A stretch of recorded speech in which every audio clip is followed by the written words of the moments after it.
തിരുവാതിര കളിക്ക് വരട്ടെ. അമ്മാമ്മക്ക് നല്ല തരി കിടതും കളിക്കാൻ അറിയാലോ. എന്റെ ദൈവമേ, എന്റെ അമ്മ ഞാന് കൊറേ പേര് കളിക്കണ്ടല്ലോ. അവിടെ ആന്റി വരെ കളിക്കണ്ട്.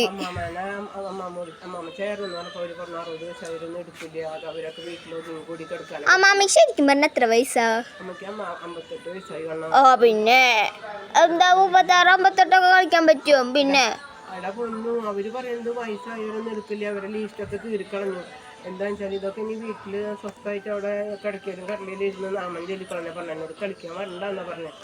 അവരോട് ഞാൻ ചോദിച്ചു നോക്കട്ടെ. ഞാൻ ചോദിച്ചു പോന്നു വേണ്ട. അമ്മാമ്മ ഏത് സ്റ്റെപ്പ് വേണേലും നമുക്ക് കളിക്കാനറിയാം. പക്ഷെ അവര് പറഞ്ഞത് ഈ വയസ്സാം കാലത്ത് തിരുവാതിര അല്ല കളിക്കണ്ടേ, വീട്ടിൽ ചെന്നിരിക്കാൻ പറഞ്ഞിട്ട് എന്നോട് പറഞ്ഞിട്ട്. അല്ല, അവർക്ക് 48 വയസ്സായില്ലോ, 50 ഒക്കെ ഉണ്ടല്ലോ. എന്നിട്ട് എന്താ കൂട്ടാത്ത? അയ്യോ എന്ത് തള്ളാ നോക്ക്. എന്താ ചെയ്യാ പോന്നു, അവര് പറഞ്ഞ അമ്മോട് കളിക്കണ്ടെന്ന്. അപ്പൊ അടുത്ത കൊല്ലം കളിക്കുക. അപ്പൊ അടുത്ത കൊല്ലത്തേക്ക് എനിക്ക് പൈസ കുറഞ്ഞാലോ. അമ്മ എന്തുട്ടാ പറയണേ? അടുത്ത കൊല്ലത്തേക്ക് എനിക്ക് പൈസ കുറയും, അപ്പൊ ഞാൻ കളിക്കും.